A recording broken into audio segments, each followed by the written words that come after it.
বসো।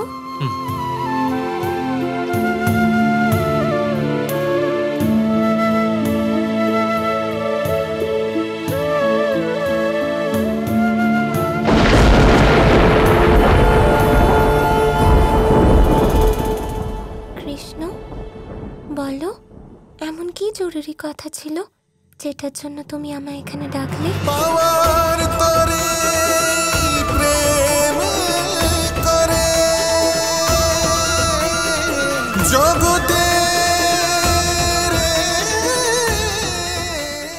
কৃষ্ণ,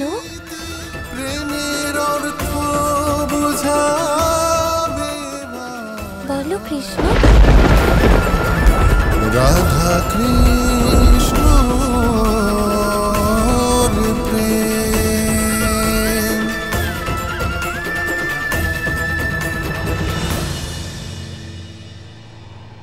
আমি এটা বলতে চাই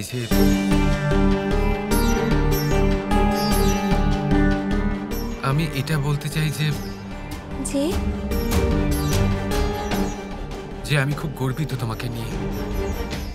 তুমি আমার মা বাবাকে আমার সত্যিটা জানালে। খুব বড় বিষয় এটা। তুমি মহান রাধা। তুমি যখন বললে যে আমার যাওয়ার সময় তুমি বিজয় তিলক এঁকে দেবে, তুমি গোপীদের সাথে রং খেলবে, আমার এত নিশ্চিন্ত লাগছিল যে আমি বলে বোঝাতে পারবো না। আমি কংসের কাছে যাচ্ছি নিজের মা বাবাকে মুক্ত করতে, আর তোমার কোনো ভয়ই নেই। কত বিশ্বাস করো তুমি তোমার কৃষ্ণকে, সেটা দেখে আমার খুব ভালো লাগলো রাধা। শুধু এটাই বলার ছিল তোমাকে।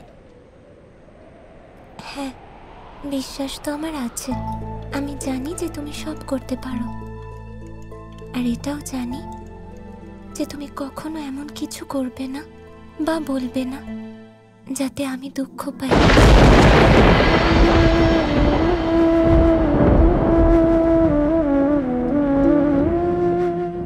জানো, আজকে প্রথমবার তোমার জন্য ক্ষীর বানানোর সময় দুধ কেটে গেল। তাই নাকি? মনে হলো যেন একটা খারাপ কিছু ঘটতে চলেছে। মনে হলো যে তুমি আমায় এমন কিছু বলবে যাতে আমি খুব দুঃখ পাবো, কিন্তু এখন আমি নিশ্চিন্ত যে এমন কিছুই হবে না। হ্যাঁ রাধা, সব ঠিক আছে, সেরকম কিছুই হয়নি। এসো একবার, আমাকে দোলনায় দুলিয়ে দাও। তাড়াতাড়ি এসো, আর বেশিক্ষণ বাকি নেই। হ্যাঁ হ্যাঁ, বসো তো আগে।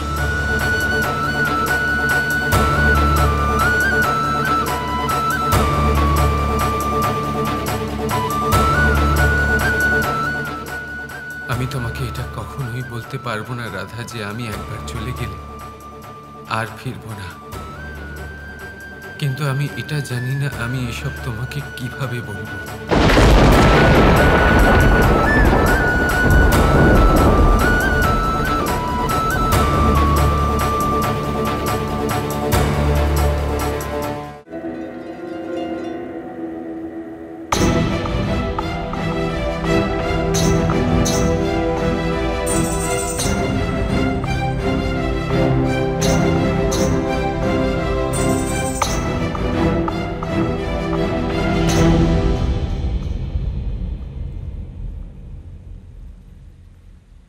বলো কানাই, রাধাকে বলে এলে তো যে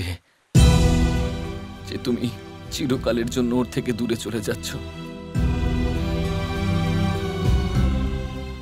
কানাই, তুমি এরকম কি করে করতে পারো কানাই? এত বড় একটা ব্যাপার তুমি কি করে রাধার থেকে লুকোতে পারো? কিভাবে বলবো? কিভাবে বলবো আমি এটা রাধাকে? রাধার মনে আশঙ্কা তো ছিল, কিন্তু সেটা যে সত্যি সেটা আমি প্রমাণ করতে পারিনি। আমি দেখলাম রাধাকে, ওর নিঃস্বার্থ ভালোবাসা, ওর নির্মল হাসি, ওর কোমল হৃদয়। আমি কিভাবে ভাঙতে পারতাম দাদা? রাধাকে পুরো সত্যিটা না বলে তুমি এখান থেকে যেতে পারবে কানাই? রাধাকে সম্পূর্ণ সত্যি না বলে আমি যেতে পারবো না।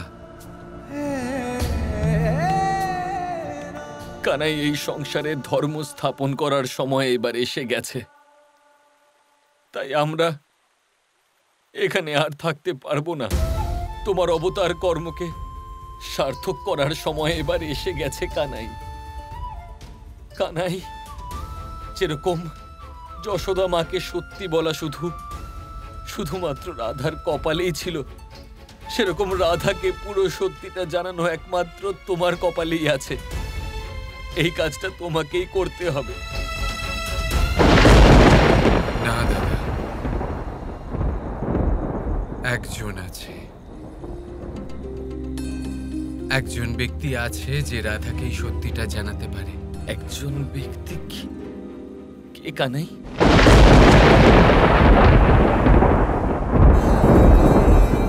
কি হলো কৃষ্ণ, আজ বাঁশি বাজিয়ে ডাকলে না আমাকে? আসলে আজ বাঁশি বাজাতে ইচ্ছে করছিল না।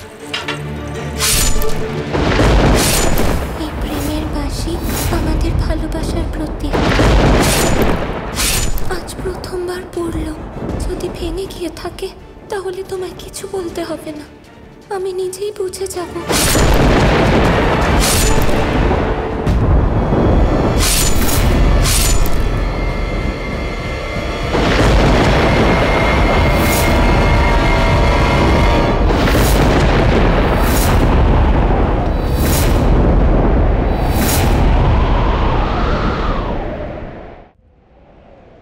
শেষ পর্যন্ত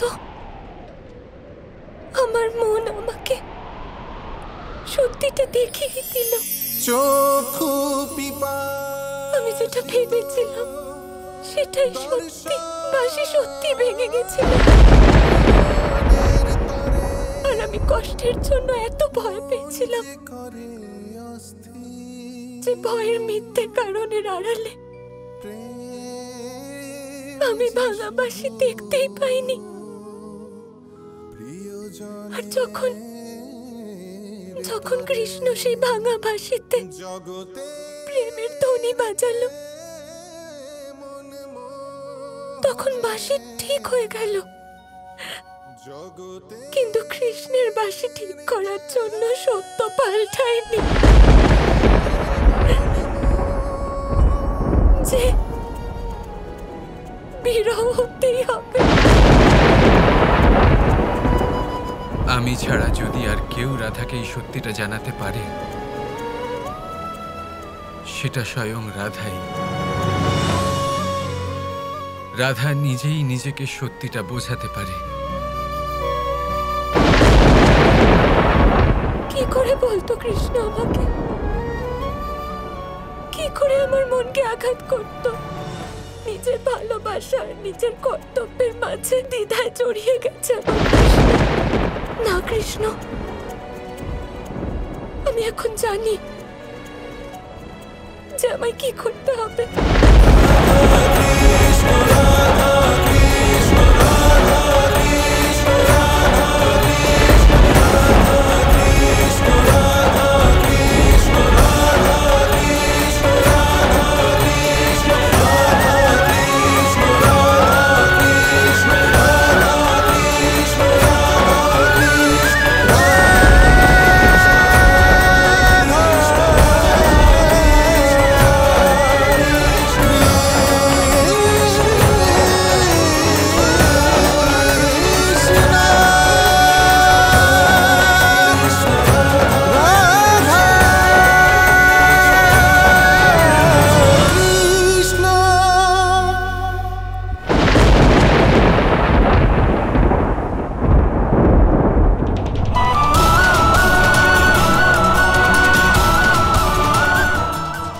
ভালোবাসো আমায় কৃষ্ণ যে কিছুই বলতে পারলে না।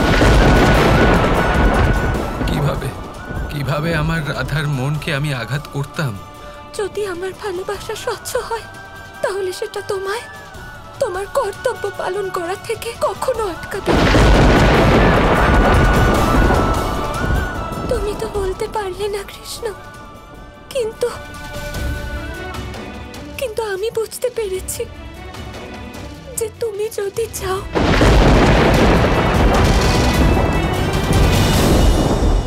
আর কোনোদিন ফিরবে না।